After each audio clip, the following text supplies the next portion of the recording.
What I'd like for you to do right now, I want you to think about your dream, because I'm in a room full of dreamers. Think about your dream right now. I want you to think about it and envision it. Now, ladies and gentlemen, let me share something with you.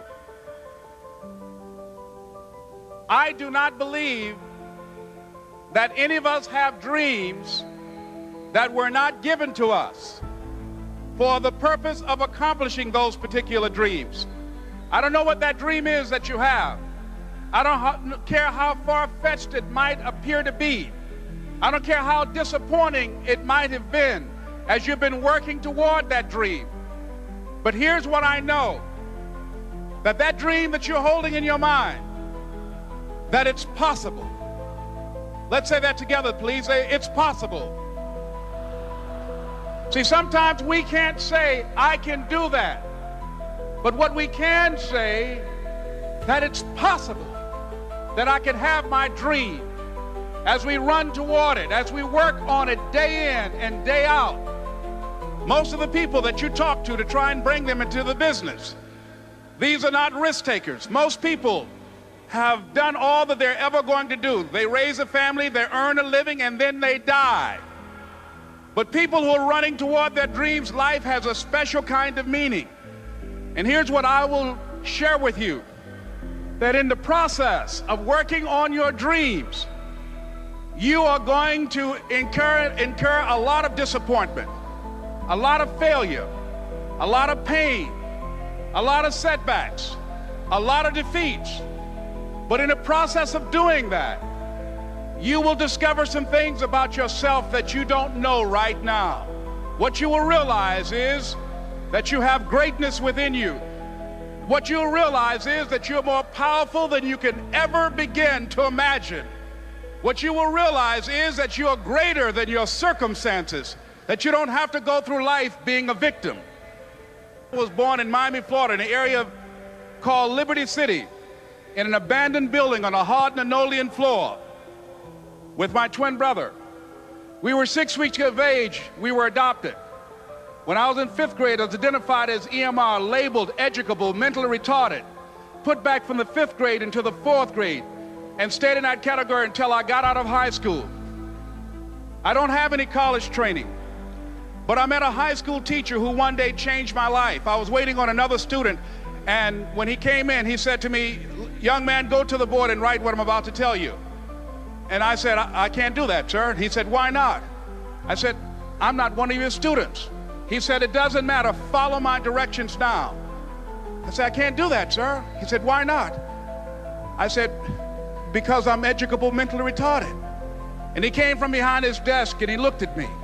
He said, "Don't ever say that again.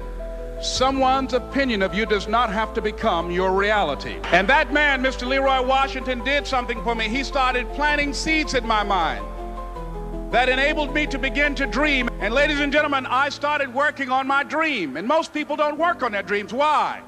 For many years I didn't. One is because of fear. The fear of failure. What if things don't work out? And the fear of success. What if they do and I can't handle it? The other thing is that most people, ladies and gentlemen, they get comfortable. They stop growing. They stop working on themselves. They stop stretching. They stop pushing themselves. And they end up becoming very cynical about life, and they throw in the towel on themselves and on their families and on their dreams. And the other thing is that most people don't feel worthy. What I'm doing now, I could have been doing years ago. But because I did not have a college education, because I didn't believe in myself, because I allowed other people's opinion of me to control my destiny, I didn't act on my ideas. I applaud you for believing in yourself, because that's what life is about, stretching and challenging, looking for ways that you can begin to improve yourself.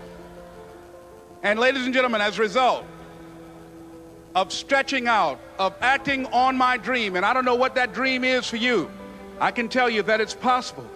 No one could have convinced me that after just over 6 years, I will have my own book entitled Live Your Dreams. Just over 6 years, I would have 5 specials on public television. Just over 6 years, I've done motivational speaking for AT&T, Procter & Gamble, McDonald's Corporation, Xerox, IBM, just over 6 years. I will now have my own talk show that will premiere on Monday, Labor Day. I'm saying to you, your dream is possible. But not only is it important that you believe and begin to know that it's possible for you to live your dream as you run toward it, but I've done something that I want to share with you called Choosing Your Future. In fact, I've developed a set of tapes talking about how to begin to create your own reality by choosing your future.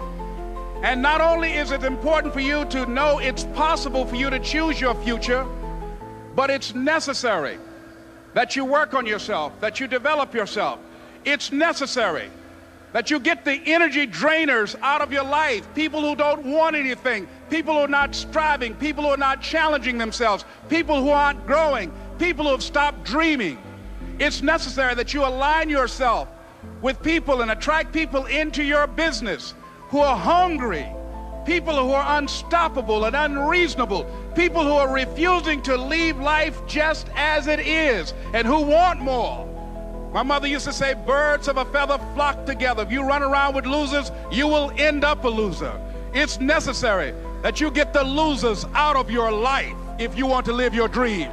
It's necessary to know that everybody won't see it, that everybody won't join you, that everybody won't have the vision. It's necessary to know that a lot of people like to complain, but they don't want to do anything about their situation, that you are an uncommon breed. You know, you have to know within yourself that I can do this. Even if no one else sees it for me, I must see it for myself. That's necessary.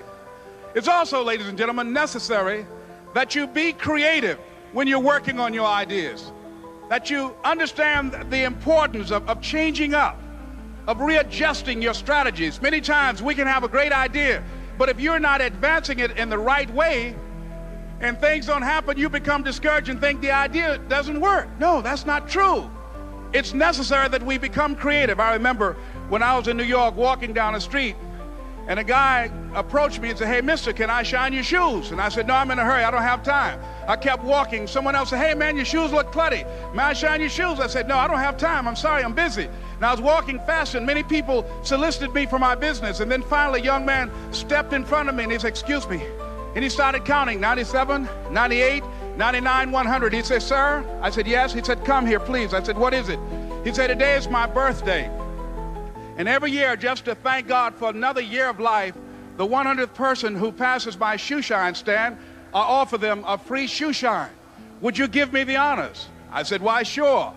I got up on the shoe shine stand, George, and I sat there, and he shined my shoes diligently. And when I got down, I looked at them, they were sparkling. And I was walking away, and I said, thank you. And I stopped, I said, excuse me, but how much do you usually charge? He said, only $2. I said, I tell you what, today's your birthday. Here's $5, keep the change. He said, thank you. As I was walking away, looking in the opposite direction at other people coming, he started counting again. 97, 98, 99, 100. It's necessary that you be flexible, that you are always thinking of how can I improve this better. This is a customer-driven economy. It's necessary for you to always explore various ways in which you can improve the quality of service that you're providing for the people in your organization. I remember something, a major company had talked about the extra value service they were providing for their customers. And the lady who had the news conference summarized it this way. She said, it's not our intention to satisfy our customers or to please our customers. Our intention is to amaze them. It's necessary, if you're going to compete today, that you look for ways to amaze your customers by being one of those individuals that keep your commitments, that keep your word, that's relentless. It's necessary as you work with the people that you bring into your organization, that they see that you're a good example of a person to work with because you model integrity and determination and ambition and truth and honesty and the way in which you conduct business. The next step is, that is you. That is you. That no one can do it for you but you.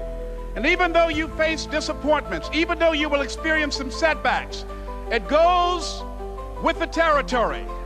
You must understand that. I remember I was playing a game with my 9-year-old son, John Leslie, and I beat him 10 straight games in a game called Connect 4. And finally, I said, John Leslie, I'm bored. I don't want to play you anymore. And I got up. I said, I'm ready to go to sleep now. And repeat out to me, please. Let's say this together. It's not over until I win. John Leslie said, no, you can't go now, Dad. I said, why? He said, it's not over until I win. That was his attitude. We sat down and we played several other games. And finally, after the 11th game, John Leslie won, and he got up and he yawned. And he said, I'm ready to go to sleep now. And I'm saying to you, what if all of us took that attitude after we face a rejection and a no, or we have a meeting and no one shows up, or somebody say, you can count on me, and they don't come through? What if we have that kind of attitude? The car's repossessed. Nobody believes in you. You've lost again and again and again. The lights are cut off, but you're still looking at your dream, reviewing it every day, and say to yourself, it's not over until I win. Here's the next step. Repeat after me, please. It's possible. I can live my dream. It's necessary. I work on myself. Surround myself with winners. Become creative. It's me. I've got to make it happen. It's not over until I win.